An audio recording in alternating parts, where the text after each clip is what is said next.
All right. Let me get rolling here. All right. So when you're looking at these, this is something we've talked about before, but I definitely need to refresh your memory. Wow, this is slow today. All right. So inverse. Inverse operations undo each other.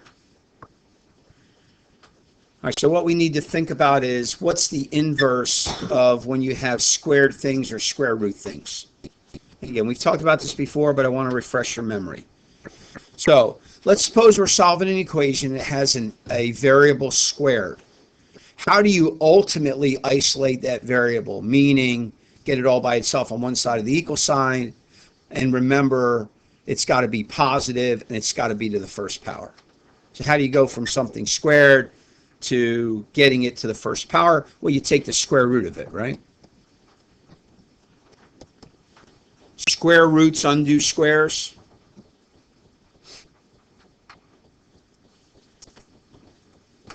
So underneath here, the square root of x squared is x, because a square root undoes a square. Or you can look at it this way. If you're simplifying, what's the square root of x squared? X. Right? They undo each other. So that's the thought. Square roots undo squares. Which, by the way, what would undo a cube?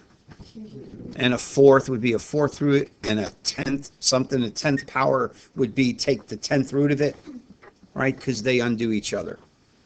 That's the idea. And then you can go the other way as well. So what if you have an equation where you've got the square root of x? How are you going to get to x? Well, you're going to square it, right? You go the other way.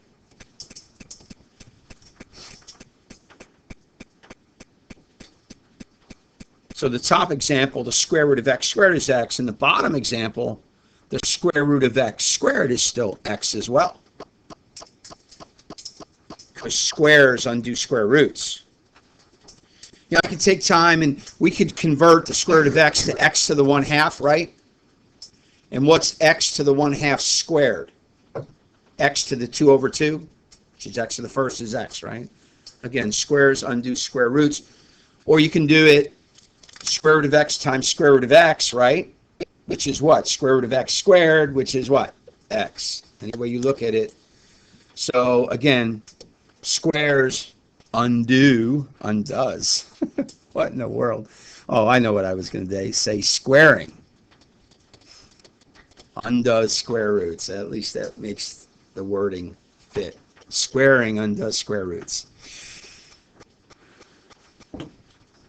If it was a cube root, you'd have to cube it. If it was a fourth root, you'd have to put both to the 4th power. Fourth it, yes. Whatever. All right, let's take a look at an example here. All right, so if the mean velocity of a bowling ball dropped from the building is 337.14 feet per second, what is the height of the building? What is the height of the building? All right, the formula is V equals the square root of 2GH. And in this situation, we want the height, so we want to solve for h. So you see we have a radical equation? Because the variable we want to isolate is part of the radicand. And so we want to solve for h. What I want to do first is solve the equation literally for h with all the variables in it, and then we'll sub all the values in. You can do it the other way as well. You can put all the values in first and then solve it for h, or solve it literally for h and then put all the variables in. How many of you expect to go on to physics either next year or the year after when it's in your schedule? How many expect to take physics? It's not required, is it? Okay. Just a couple of you? Okay. All right. If you got any kind of science field in your future, you probably need to take physics. I hate to tell you.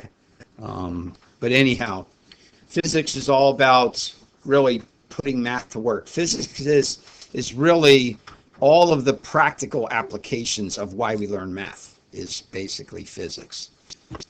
But in physics, a lot of times you start with a formula, you got to solve that formula, then you plug in your values. And sometimes in physics, you need to find one thing from one formula to put into the formula that you want to use to find that thing. That's the way it works. All right, anyhow. What would you do in this problem right off the bat if you're going to solve for h? Somebody raise your hand. What would you like to do? We're going to solve for h. Come on, got to try. You can't be right if you don't even try. Luke? Square what? The whole what? The whole radicand, like here? The whole thing, like here? Both sides. All right, we're going to square both sides of the equation. Awesome. Great way to phrase that, Luke. I like that. Going to square both sides. All right. So then the next line is going to be v squared equals 2gh. Do you agree? Because squares undo square roots, right? And now what are you going to do with the 2h? I mean, you're just going to stick it down there, right? I mean, it's just like any other number in front of a variable. Things on the top go to the bottom across the equal sign, especially when there's only one thing on the left, one quantity on the right. Right, we just basically divided both sides by 2g, not a big deal. All right, hopefully you figured out that g is gravity. 32.2 feet per second squared, a little bit more close. Anybody know metric?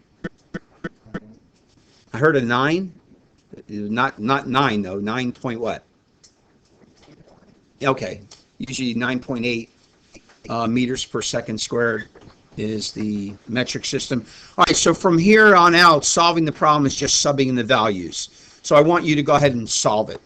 And I'm going to pause. I'm just going to give you a minute or two. I'm not going to give you a whole lot of time. But see if you can solve it. All right, didn't give you a ton of time. Anybody got an answer for me? Okay, you're scaring me. It's just numbers, all right? You square the top number, you divide by 2, you divide by 32, or you divide by parentheses 2 times 32 close parentheses. That's all. Square the top number, divide by 2 and divide by 32, or divide by parentheses 2 times 32 close parentheses. All right, somebody raise your hand and give me an answer. Luke, what do you got? So let's round off. 1,776. What are the units? Are you sure? It's feet. 1,776 feet. If you want to see the units, squaring gives you feet squared over second squared, right? When you square that quantity, you end up with feet squared over second squared. The second squareds divide out, and one of these squared feet divides out with those feet on the bottom, and what are you left with? Feet, all right? So 1,776 feet. Anybody know what the building is? You don't know what the building is? World Trade Center 1, right? It's 1,776 feet high. 1776. America. Okay. All right. It is 1 World Trade Center 1. All right. So again, to isolate a cube root, you're going to cube it. To isolate a fourth root, you're going to raise it to the 4th power. So the only real interesting question down here at the bottom is that third one, or the e. So what are you going to do with an x to the 3/5 power? You're going to raise both sides to the 5th power, right? 3/5 is a 5th root. The denominator tells you what the index is, right? Again, I can't emphasize enough to you guys. I'm going to do it one more time. If you don't know this rule, you have got to learn this and have this down. We use this all the time, right? The denominator is I'm backwards. The denominator is the index, right? Denominator is the index. Denominator is the index. So this is a 5th root. Okay, let me roll. All right, so how do you solve radical equations? First, you got to isolate the radical. Raise both sides to the proper power. Or exponent, either way is good. And then isolate the variable. So isolate the radical, raise both sides to proper exponent or proper power, and then isolate the variable.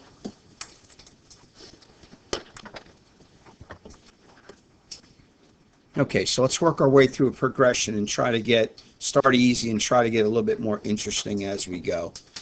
All right, the first one, this is just an equation that involves radicals, but the radical doesn't involve the variable. Agreed?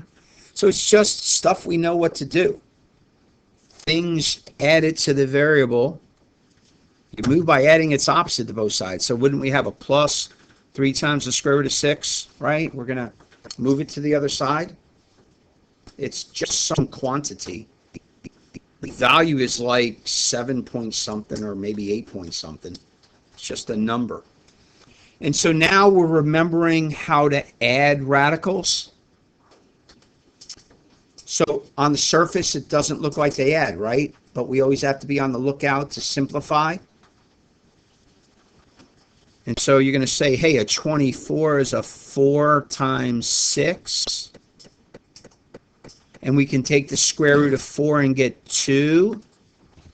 And now can we add them? And our final answer is 5 times the square root of 6. So whenever we're adding radicals, remember they gotta be like radicals. But sometimes it doesn't look like they are until you simplify them. So you're always on the lookout to simplify. Any questions on that? The variable's by itself. The variable can have a coefficient. All right, don't do this in your notes. But what if this was like 3n? Then at the end, we'd be dividing that by 3, right? To move that 3 from there. So, it's a little bit more complex, but it's basically the same idea. Luke? So we didn't have to raise both sides? No, because the variable had nothing to do with the radical. The radical had nothing to do with the variable. Okay, same with number 2. The radical has nothing to do with the variable. Okay, now, with number 2, what you've got to do is you've got to add these 2 up first. So that's why that's there. So 5x times the square root of 3 minus x times the square root of 3, what do you get when you add those 2? 4x times the square root of 3, right? You wanted to do that before now trying to isolate that variable.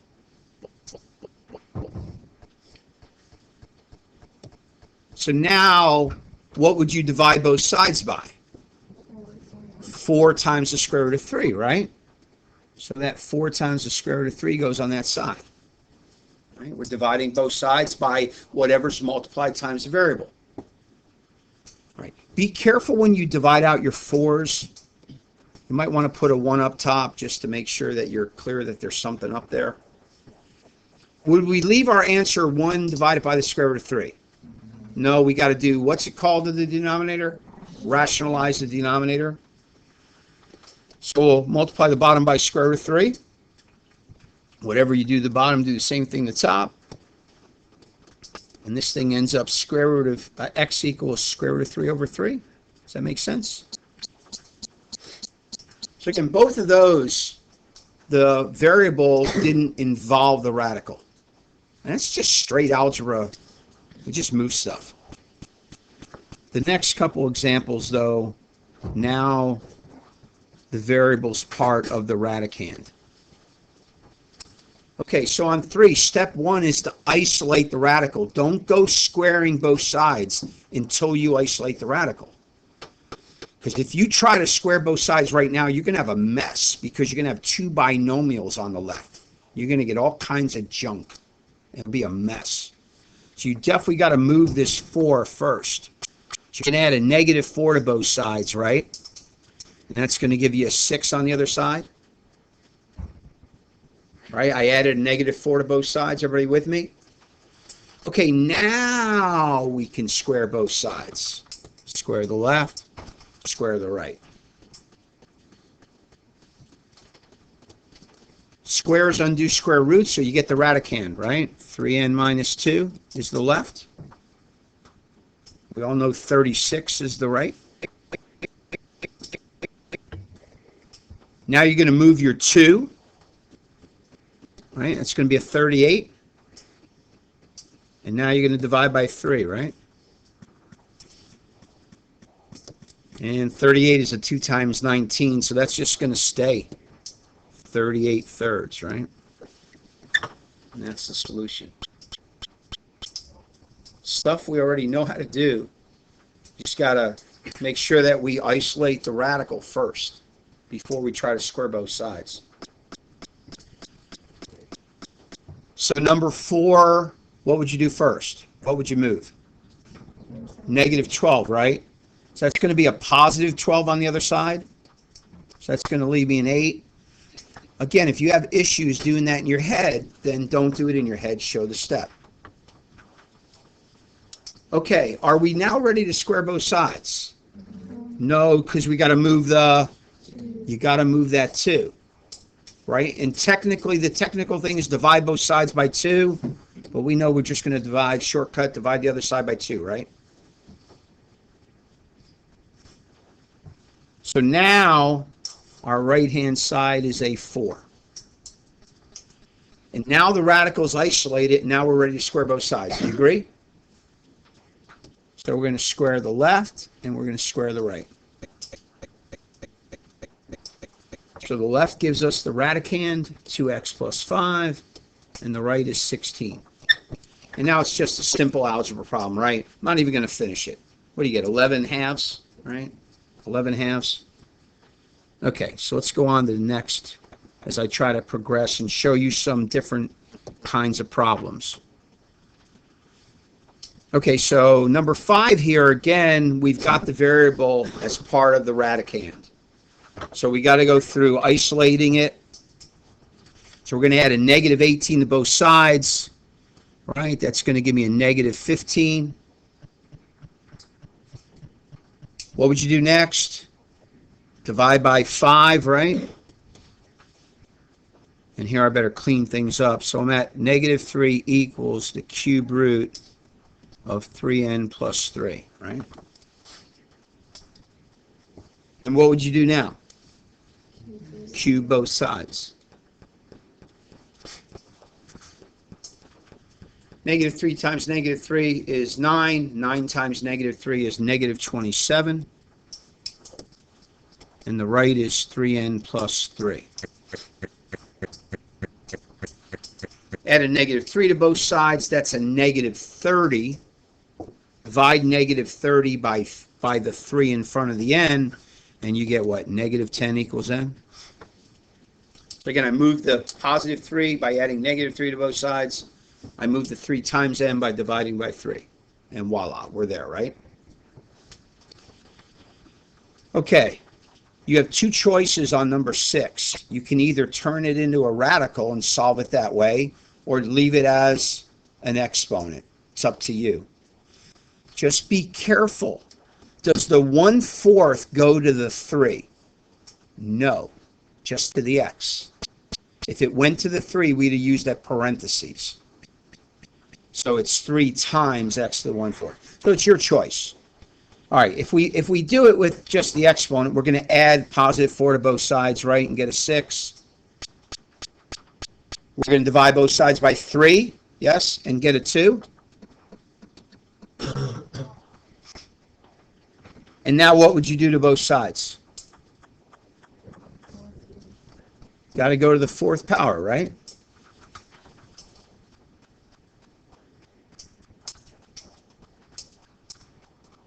So 4 times a 4th is 1, right? You got x. You isolated x. And 2 to the 4th, 4, 8, 16. And x is 16.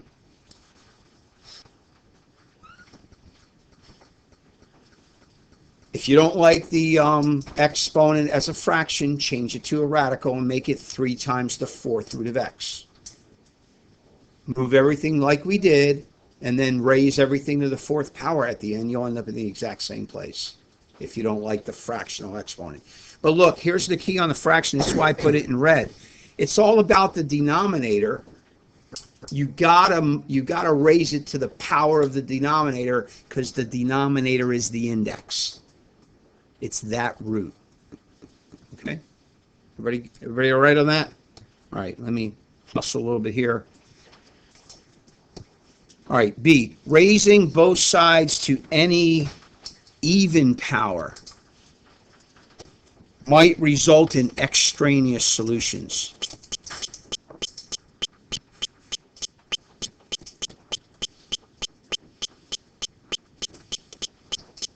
Raising both sides to any even power might result in extraneous solutions.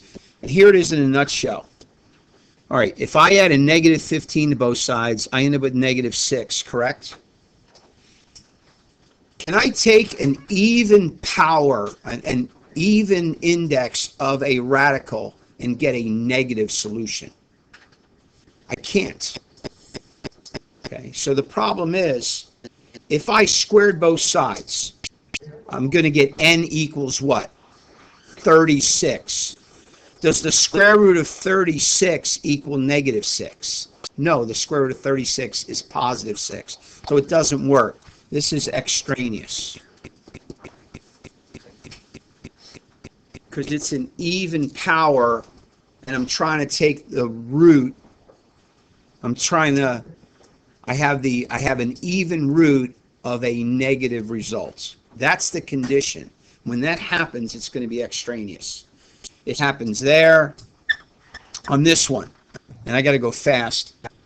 I'm going to add a negative one of that to both sides, correct? So now I'm going to end up with 4 times the 4th root of 2x, right? Because I'm getting the variable on the same side.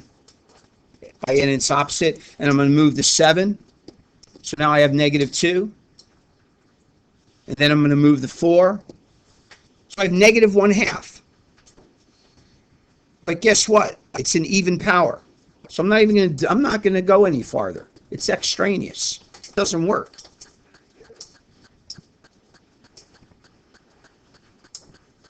It's extraneous because I'm trying to take I have an even root and I have a negative result, and it can't happen. And C is the same way. Though C is not a radical, isn't a half power a square root? So it is. And I'm going to end up with a negative on the other side, and therefore I can't do it. It's going to be extraneous. All of them, you can get a solution. The math will give you a solution, but the solution's not usable. And you have to know that. How would I know that, Mr. Scarfi? By reviewing your notes. And I just showed you, all right? So you got to be on the lookout for that, because that won't work. Oh, man, you got a lot to go. All right, an exponential equation is one where the variable is an exponent. This can go very fast, so because we're just getting in this, we're going to learn how to solve these by logarithms. Cool, awesome, whole chapter. I love it. It's so much fun. But look, here's the point. Property of equality. B to the x equals b to the y. Then you know what? X has to equal y. If b to the x equals b to the y, if the bases are the same, then the exponents have to be equal. Have to. So what's the key to all of this? It's simply this. Try to get your bases to match. So right now in doing these problems, the only method we have is to try to get the bases to match. That's the only way we can do them. All right? In the first one, the bases already match. It's easy. 3n equals 4. So n equals 3n equals 6. So n equals 2, right? It's easier to read on there than on my screen. All right. And the second one, 7 equals 5 minus 3x, right? We won't finish it, but all of us can solve that equation, right? And you'd keep going. You'd move the 5, you'd move the negative 3, and you'd be done. But look at number 3. Are we ready to do anything? You cannot, for number 3, say that A equals 10. That's not true, because the bases aren't the same. But look, we've already started some of this stuff. Isn't a 4 a 2 squared? So isn't that 2 squared to the 10th? So isn't this 2 to the a equals 2 to the 20th? X to the a to the b equals x to the a times b. So doesn't a equal 20? All right, let me real quick do this last one here. 27 is a 3 cubed, right? And it's a 3 cubed to an n plus 1.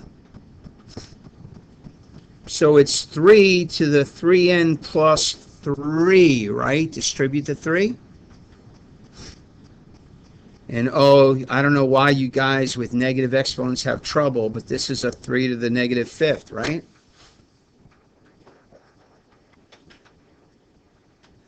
Positive exponents in the bottom or negative in the top. I want the bases have to be on the top. Now I can say 3n plus 3 equals negative 5. And I wish I could do this last problem. Why don't you guys finish that in your notes? You get a chance. I'll go over it tomorrow real quick. But, oh, Monday. Go over it Monday. Yeah, you got time. Work on that problem. Finish this thing out. You might see something familiar when you do. All right, be careful. Video's on there. I'd review if I had time, but I'm out of time.